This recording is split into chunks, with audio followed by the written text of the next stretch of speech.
10,000 അടി മുകളിൽ നിന്ന് ഇവൾക്ക് ബോധം പോയി. അവളുടെ ബോഡി താഴേക്ക് നിരങ്ങി വീഴാൻ പോവുകയാണ്.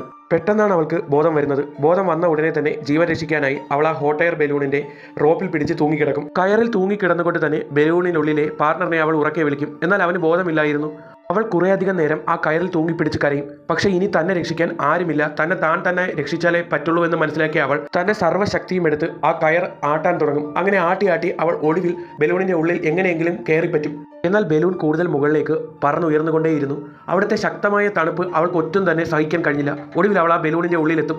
ബലൂൺ കൂടുതൽ ഉയരത്തിലേക്ക് പോകുന്തോറും തന്റെ ജീവൻ അപകടത്തിലാണെന്ന് മനസ്സിലാക്കിയ അന്ന തന്റെ അരയിൽ ഒരു കയർ കെട്ടിയ ശേഷം വീണ്ടും ബലൂണിന്റെ മുകളിലേക്ക് കയറാനായി നോക്കും. അവൾ അങ്ങനെ കഷ്ടപ്പെട്ട് ആ തണുപ്പ് പോലും വകവയ്ക്കാതെ മുകളിലേക്ക് കയറിക്കൊണ്ടേയിരുന്നു.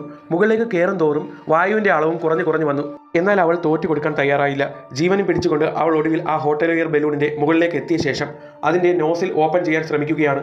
തണുത്തുറഞ്ഞത് കൊണ്ട് തന്നെ അത് ഓപ്പൺ ചെയ്യാൻ വലിയ പാടായിരുന്നു. അവൾ തന്റെ സർവ്വശക്തിയും എടുത്ത് അത് ഓപ്പൺ ആക്കാൻ നോക്കുകയാണ്.